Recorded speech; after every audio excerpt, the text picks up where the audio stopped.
你遇到过电信诈骗吗？你知道吗？很多人以为电信诈骗是从东南亚的缅北或者其他动荡地区发源，因为那边一直是诈骗集团的大本营。但其实电信诈骗的始祖还得追溯到台湾。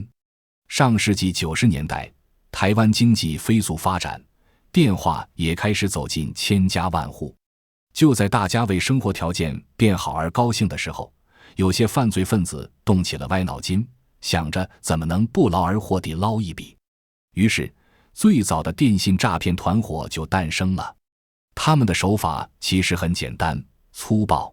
比如1990年初的金光党大肆发送中奖短信，说你中了大奖，但是领奖前得先交税金。很多人一听自己中奖了，根本没细想，就乖乖把钱打过去了。等他们回过神来，发现什么都没有，骗子早已消失得无影无踪了。这种套路还不止一种，比如假招聘，要求你交保证金。受害者刚打了钱，骗子马上又编出各种理由，说还得交律师费、手续费，甚至公证费。这些骗子真是无底线，只要你上钩，他们会一笔一笔地榨干你，直到你醒悟，或者干脆没钱可汇了。说到这里，有个人的名字一定得提到，那就是台湾嘉义县的某议员。他可是诈骗界的大佬，亲手打造了10几个诈骗团队，专门搞刮刮乐、短信诈骗，甚至假贷款。他的手法就是老鼠会，拉人头骗保证金。结果到2003年2月被抓的时候，他已经骗了新台币10几亿，受害者数以千计。开始今天的节目之前，欢迎大家订阅我的 YouTube 频道，打开小铃铛，才不会错过更多精彩内容哦。随着科技进步，台湾的电信诈骗的花样也越来越多。中奖短信、退税骗局、医保卡违规、假绑票、假受伤，还有银行账户诈骗、冒充熟人、公文诈骗等等，每一种骗局都是利用人性的弱点，贪婪、恐惧、同情，骗子们用这些手段让无数人防不胜防。这就是电信诈骗的起源故事，一个从台湾走向世界的黑暗产业。台湾诈骗集团的兴起。为什么诈骗要提起台湾？这就要从上世纪70年代开始说起了。蒋家父子之后的台湾领导人上位后，直接将蒋介石的几个情报部门解散，那几个情报部门正是我们熟知的中统、军统等。这些人被解雇之后也没有什么好的去处，在国民党内部的待遇，那能是外面那些小部门可比的吗？正当这些人发愁的时候，转机来了。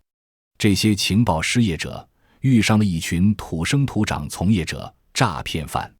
为什么称他们是土生土长呢？其实和这些诈骗犯的生活环境有很大的关系。当地有一些村子过于落后，他们几代人为了谋生，开始去各地售卖一些虎皮膏药，或者是算命等维持生活，慢慢就演变成了骗子，售卖假货，可不就是骗子吗？但此时的台湾诈骗集团还只是雏形阶段，与之后的高级诈骗完全不能相提并论。能说会道的情报失业者和这么一群拿着暴力的骗子混在一起后，就将这种小骗术给发扬光大了。最开始情报人员的加入后，他们先是对台湾地区的人们下手，精湛的演技加上高明的话术，使得这伙人在台湾赚得盆满钵满。得手越容易，他们越猖狂。为了能赚到更多的钱，骗子们开始拉人入伙。他们确实聪明，专挑那些年轻的且不学无术的人们入伙。这些人不愿意干辛苦，却想要有钱，这正是做诈骗最需要的人。就这样，台湾的诈骗开始一步步地做了起来。其中听到一个最好笑的故事，臭名昭著的黄秋生曾逃到台湾，可是没几天他就回到了香港。原来刚到那里就遭遇了诈骗犯，身上的钱财全部被骗光。不过诈骗者却很得意，骗过了就是一家人。经过了几年的发展，台湾的诈骗犯越来越多，据不完全统计，台湾将近有20多万人参与到诈骗工作中去，如此庞大的数字还是保守统计。随着骗子越来越多，本土的冤大头开始稀缺，为了继续挣大钱，一些骗子头目将眼光放到了其他的地方，比如大陆。刚开始的一段时间，一些骗子装扮成老板的样子，进驻福建沿海的一些小城镇内。这里的人没有读过太多的书，容易受人的蛊惑，因此也是最好攻略的。可是进驻到这里以后，他们才发现没读过书，所以这个地方也很穷，即使他们想给钱也根本没办法。于是在左思右想之后，他们想到可以将这里发展成下线，一方面能多点帮手，另一方面则是自己那一口带着浓重台湾口音的普通话实在太好分辨了。就这样，台湾人开始发展大陆下线。一段时间之后，电话诈骗、QQ 诈骗等层出不穷。诈骗的多了，国家也自然开始行动。随着骗子们的越来越猖狂，多地出现被骗钱导致猝死的案例，各地警方便开始了行动，全国上下许多的防诈骗宣传语渐渐多了起来。可是他们也是与时俱进，警方刚刚破获了一起新的诈骗案，将诈骗手段公之于众之后，他们便又创建了一个新的。就这样，警方破解，骗子创新，短短几年间，各种各样的诈骗方式层出不穷，比如重金求子、冒充亲人、冒充相关部门、短信诈骗、中奖诈骗等等。比如2016年在贵州省破获的一起 1.17 亿的诈骗案，他的幕后首脑就是几个台湾人，而他们使用的招数就是冒充相关部门诈骗。事情发生在2015年12月，当时正在一家公司做财务主管的杨先生接到了来自农业银行和上海市松江公安局的来电，电话那头声称杨先生之前在上海地区曾经办理过一张信用卡，而这张卡前主人使用违规，再加上银行部门未能及时对此卡进行销户，不慎被杨先生办理，因此现在需要杨先生的配合，对此卡进行处理。看得出来，这个骗子绝对是做过功课的。杨先生也确实前不久才在上海办理过信用卡，因此对那头官方的话深信不疑。之后在骗子的教学之下，杨先生在公司电脑上插入 U 盘进行操作，导致该公司 1.17 亿的欠款全被卷走。这是一起非常典型的高科技诈骗案，同时也是一次涉案金额最大的诈骗案。等杨先生反应过来时，钱款早就被卷走了。由于这次案件影响实在过大，于是之后贵州当地警方出动了将近500名警力开始调查，他们从电话、定位等方面入手，终于在几个月之后将这批人一举抓获。但是让警方万万没想到，这些人的窝点竟是在遥远的非洲地区，而仅仅是这样几个跨洋电话，就给人能造成这样大的经济损失，可想而知有多暴利。这也是为什么一些人经受不住诱惑的原因。不过诈骗分子创新骗术的同时，各国警方也在迅速成长。之前因为对于诈骗群体不太了解，警方很难带住这些依靠网线诈骗的群体。但在几年的斗智斗勇之下，警方掌握了许多关于骗子的线索，再加上定位系统越来越发达，这为警方的抓捕工作也提供了很多的便利。打击力度的增大，越来越多的头目被抓，各国都针对这些诈骗分子做出了专门的法律条规，凡是涉及诈骗的，所有判决一律当即执行，且惩罚也会加重。终于在很长时间的整治之下，中国大陆的诈骗分子越来越少，许多诈骗头目也都相继被抓。但这样的结果并不是说诈骗犯被彻底击垮了，而是纷纷跑到了国外。比如之前刚开始提到的缅甸，还有菲律宾、柬埔寨等一些东南亚国家。而这一转变也使得之前的诈骗村升级为了缅甸诈骗特区。那为何要将缅甸称为诈骗特区呢？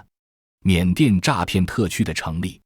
其实这与他们的诈骗运营有着很大的关系。之前的台湾诈骗集团只是一个团队之间的运作，各个类型的诈骗分子之间都是没有任何联系的。而现在的缅甸特区则是一个类似于公司形态的诈骗集团，其中最有名气的就是亨利集团。这个公司总部主要坐落在缅甸北部，对外亨利集团宣称主要是进行酒店贸易、地产、农业等贸易往来的，但其实这里是赌博犯和诈骗犯的集结地。如果说大家对此还是不相信的话，可以听听那些从缅北侥幸回国的人的声音，他们的亲身经历足以证明，那里根本不是什么美好生活的天堂。2021年底，广东茂名一名小伙子吴某拖着踉跄的身体，在父亲的陪同下来到了当地警局自首，而之后他的讲述更是将所有民警同志震惊到。讲一个惊心动魄的真实案例。原来吴某之前就是一个不学无术的小混混，因为辍学再加上没有技术，使得吴某一直没有一份正经工作，整天只能是与自己的一些狐朋狗友喝酒度日。但是有一天，他突然发现自己身边的一个好友出手异常的阔绰，甚至为他买单，请他喝酒。一系列的奇怪行为使得吴某诧异不已。为了弄清楚好友为何突然慷慨，两人交谈了起来。吴某的朋友也没有对他隐瞒，看到面前人渴求的眼神，他直接说，最近新认识了一个大哥，这个大哥说是在云南一个商业区做游戏陪练，工资也是超级高，一个月底薪就有8000块，而且工作内容也超级简单，只要陪顾客玩几把游戏就可以了。高薪是少且简单的工作，正是李某想要找的工作，可是李某担心这样的好的工作哪能轮得到自己。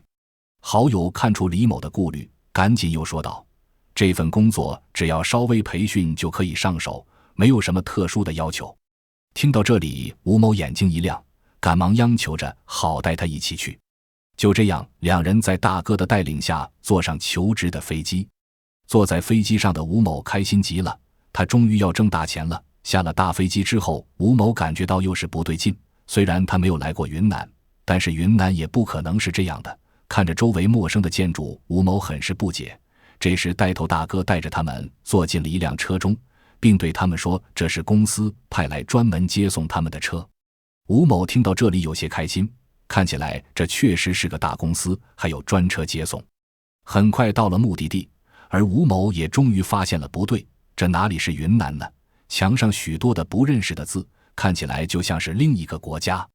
确实，吴某猜的没有错，这里就是缅北，而他们要去的也不是什么大公司，根本就是一个诈骗集团。幡然醒悟的吴某想要逃出去，可这时的他已经走入了圈套之中，哪还有挣扎的余地？到达目的地以后，负责接待吴某等人的员工直接将他们的手机、身份证等一系列的私人物品没收，然后在分配部署之后，又将他们带到了自己的岗位。看着眼前的一切，吴某后悔极了，他想要逃出去，但是在产生这样的想法之后，便发现身边的一个员工因为私自逃跑，被拉到附近的房间里进行惨烈的殴打，房间时不时传来男子的吼叫声，听起来绝望极了。